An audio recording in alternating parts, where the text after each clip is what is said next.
Well, good morning, guys. We are going to talk real quick about um, guided reading homework. This is from chapter 18, lessons 2 and 3. Answer a couple questions that we had over this homework and talk a little bit about it. Yesterday, I assigned this to you guys. And what we're going to do today after I talk about these questions is I'm going to post, I'm going to just select a couple of other questions from this homework. And I'm not going to tell you which ones they are, but I'm going to put them up on your Google Classroom. And you guys need to go on there and list a quick short answer and submit that before midnight tonight. And that'll be your grade for this. As we kind of get started on this is the packet, and hope you guys all found that yesterday. Again, if you didn't, you guys need to be keeping up. Make sure you have this. The beginning of this has political cartoon number 30 on it. And last week, when I went over a guided reading like this, I didn't do the political cartoon. And some of you guys were getting after me about it, asking, why aren't we doing that? So I think we'll go ahead and do it today, just like we used to do it in class, for real. And so here is what we have on here. This is clearly Lincoln, right? And he's big dude. And you got the little guy here. I'm not sure who that is yet. This reminds me of a little joke, Lincoln says. You can tell this guy's holding something. Not sure what he's got there. Sitting at a table. This is an inkwell and a pen. Again, that's all we've got. Let's go see if we can figure out what it's talking about. Okay, political cartoon on the next page is talking. This is talking a little bit further ahead than we are in our notes. It's going to get ahead of us just a tiny bit, which is fine. When we last met in our notes, we spoke about the beginning of the war, the factors that were considered to be advantages for each side. We spoke about a few basic battles. We talked about the Battle of Shiloh. We spoke about the Battle of Antietam. We spoke about just a few of the beginning stages of the war up until the Emancipation Proclamation. This is getting ahead of that just a tiny bit, which is fine. So at the beginning, it talks about here, President Lincoln had trouble finding a general to lead the Union Army as effectively as General Robert E. Lee commanded the Confederate Army. This is very true. The next packet of notes that we're going to do tomorrow, I believe, it will begin talking about the string of generals that the Union go through. And there are several, and it is a joke, man. It is crazy how he could not find a quality leader. Lincoln struggled to find someone who could lead his army anywhere nearly as successfully as Lee was leading the Southern Army. And that's going to be a big problem for the Union. So we begin, and we talked about this in our notes, we begin with this guy, George McClellan. And here we go. It says, one popular but not very successful general was George Little Mac McClellan. He had some other nicknames too. They called him Little Napoleon or Young Napoleon. He was a big fancy pants kind of guy. He was young. He was in his 30s. He was kind of charming, polished, good looking dude who was really, really good at training the army. He was really well liked by his troops. That's why it says he was popular right here, because people liked him. He was likable, which in this case didn't make him very successful. That's a funny thing to think about, how you can be very likable and still not be very good.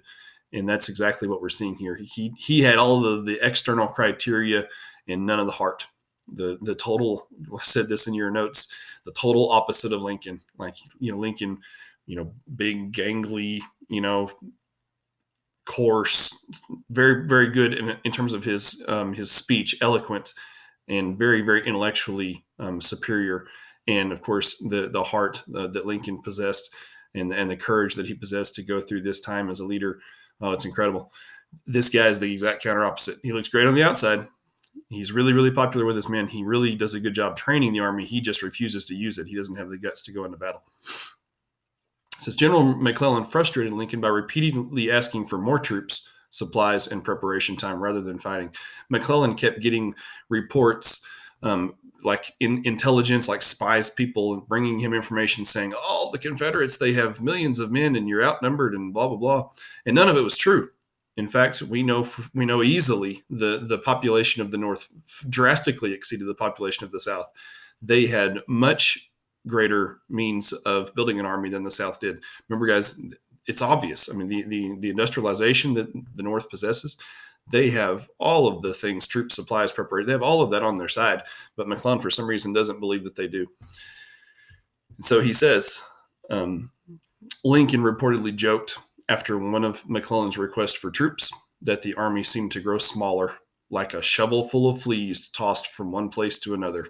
That's Lincoln, and I would like to read to you guys in our notes tomorrow from my book that talks about presidential anecdotes, when it just talks about the personality of the presidents and has some funny stories about presidents. And the chapter on Lincoln is a big, long chapter, and all of the stories in that book about Lincoln talk about his joking ability, how much he just had a great sense of humor, and he was very eloquent, and he could just come up with these great on the spot little one-liners, sort of cheesy but kind of cool one-liners. And this is one of them. A shovel full of fleas. It's what he's saying the army is like. He's saying that McClellan has made the army this little small insignificant thing, and he just doesn't want to use it. They're not any good. He just wants to be a shovel full of fleas tossed from place to place, rather than an army of men moving from one place to another to attack the enemy. Another funny one-liner that Lincoln uses with regard to McClellan during this time, Lincoln at one time says, General McClellan, if you're not going to use the army, I'd like to borrow it for a while. And he, in other words, was saying, why don't you go get after it, man? I hired you to lead and go fight, not to just train all the time. So here we go. Eventually, Lincoln relieved McClellan of his command. General Ulysses S. Grant, later took command. And this is skipping a bunch, because in between McClellan and Grant, there were several Union leaders, and none of them were very good. Grant, of course, is going to come up through the ranks. He begins leading a smaller group in the West, and we saw that in our notes. We're going to get into that in a minute and talk about that a little bit as we answer questions over the guided reading. Grant, he proves that he is the exact opposite of McClellan. He's coarse, he's rough, he's simple, he isn't fancy, he's not brilliant in terms of his intellect. He just flat goes and gets after it and has a very intense way about him, and is an awesome leader. Now he again, Grant's personality is, we could go on and on about just him as a character, because he was very unsuccessful in a lot of things. Immediately before the Civil War, he just was economically broke. He was a failure. He was a drunk. He at one point was almost homeless. Like, he just about didn't have a job and didn't have anywhere to live. And the war revived his career in a huge way. Of course, Grant goes on to become a president of the United States, and his presidency is not considered to be very successful, but his story is incredible. The United States, here we go, held a presidential election while the nation was caught up in the war. Remember, guys, the election of 1860, when Lincoln was first put into office, that was the precipitating event of the whole thing. So here we go. In 1864, they're still fighting. 4 years later, here's the next election. Even in 1864, there was a doubt about a Northern victory. The war was still in question, is what that means. And Lincoln thought he would lose the election. His opponent was none other than, guess who? George McClellan. This is crazy. So the guy that was his general that he fires says, oh, really? I'll just run for president against you. And think about this. Lincoln was a Republican. This whole Civil War is about political divide in our country. Well, watch this. McClellan's party, the Democrats, he switched sides completely. Like, this guy went from being the top general for the Republicans in the entire Union Army. Now he's switched sides, and this dude basically he's not fighting for the South, but he is of the Southern political party. So he's hoping to win the White House because of the war weariness of the country and because of his own popularity. Could you imagine if he had won? That would be crazy. We might be living in the Confederate States of America. The Republicans hoped voters would support the president during the war, meaning Lincoln. He goes on and talks more about how Lincoln does win re-election. The North defeated the South in 1864 and 65 with Lee surrendering to Grant. So here we go. Who are the two men in the cartoon? Number one. Well, this is pretty clear, right? This is obviously Lincoln. Well, who is the other character we're speaking of? Little Mac. Yep, this would be McClellan over here. To what, quote, little joke might the cartoonist be referring to by showing the smaller figure holding a shovel? That's what that thing is. I was wondering. This is a shovel, and I guess that kind of looks like a shovel. This is talking about the little joke that he makes here. He says, the McClellan's request for troops that the army seemed to grow smaller, like a shovelful of fleas tossed from one place to another. He's referring to the joke that Lincoln made about the army. Number 3, the most obvious contrast in the cartoon is in the sizes of Lincoln and McClellan. Which man seems more in control? Of course, the bigger one, right? Lincoln was the one that's considered to be larger in the cartoon, showing that he would be in control. Suppose someone told you that since Lincoln and McClellan both worked for the Union side during the war, the cartoon must be meant to show them working cooperatively. Do the cartoon and the historical information above support this conclusion? I don't think people know if that's what they think, I don't think they know the whole story. No, they're not working cooperatively. That's not what's supported up here. These two are at odds with one another. And remember, guys, Lincoln was ready to see him go out and fight and really engage the enemy. McClellan wanted to stay home and train. He didn't want to engage the enemy. They're not working cooperatively. Last question. Is this a pro-Lincoln or pro-McClellan cartoon? Well, I think it's pretty clear. This was clearly drawn and published by someone who was in favor of Lincoln winning the election. So there's your cartoon information. Always fun to look at those old documents like that. So we had a couple questions about the homework. Here's what you came to hear. Questions came from these few pages, War in the Eastern States, and the questions were over number 1 and number 6. So I'm going to pull up the notes and talk through these real quick for you guys. Hope this helps you whenever you have to go into your questions here in a little bit. Okay, number 1 says, how did the course of war in the East differ from how things were progressing in the West? The North's strategy, and we talked about this in our notes, the North's strategy we kind of nicknamed the Anaconda Plan. Anaconda is a big giant snake, right? The kind that squeezes you to death, wraps itself around you, surrounds you. And so we've got to see our notes real fast. Sorry, guys.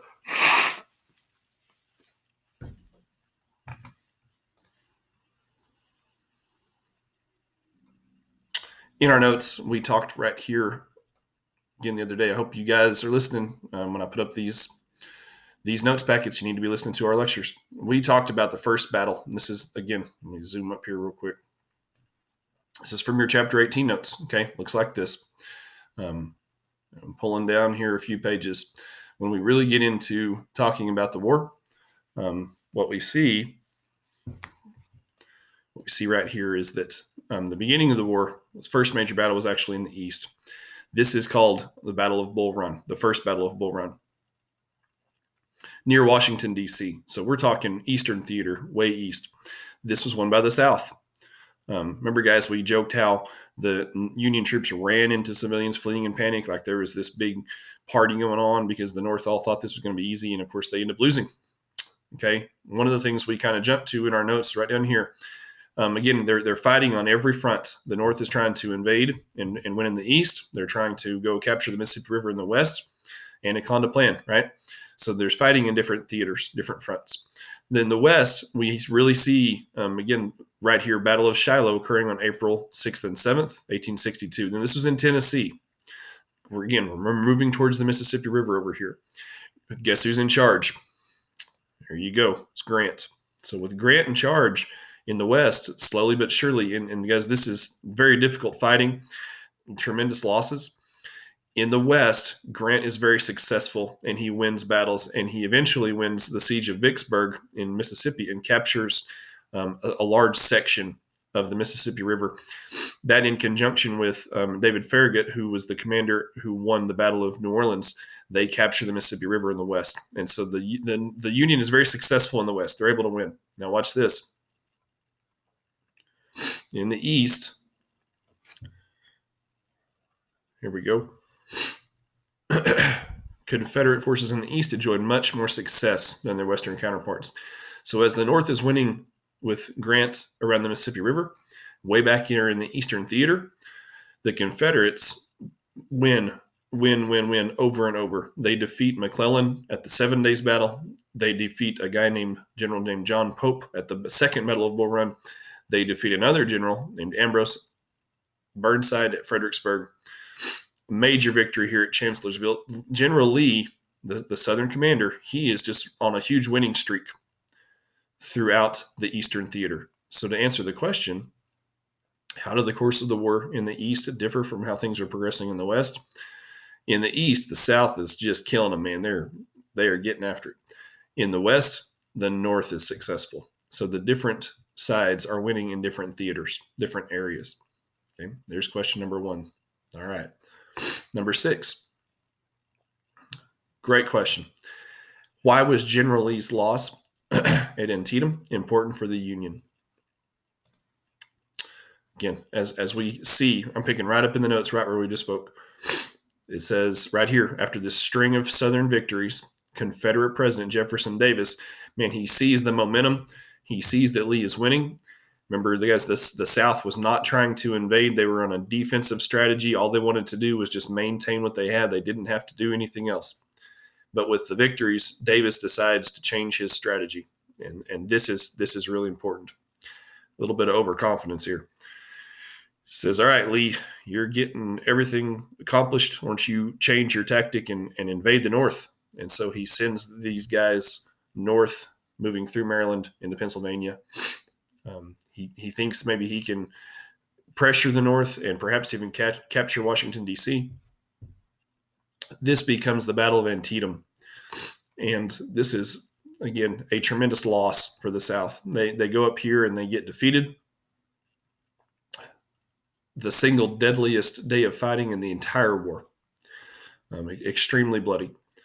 And after they're defeated, Lee retreats back to Virginia. And so to answer the question, why was General Lee's loss at Antietam important to the Union? It was the first time they really defeated Lee in battle. And it changed, again, the momentum of the war. It went from being a South-dominated campaign in the Eastern Theater. It went from that to being something that the North could start to reinvigorate themselves and begin to win. So hope that helps you guys. Please let me know if you have any more questions, and I'm going to post a couple other questions from this homework on Google Classroom today. So get those answered, and hope you guys have a good day.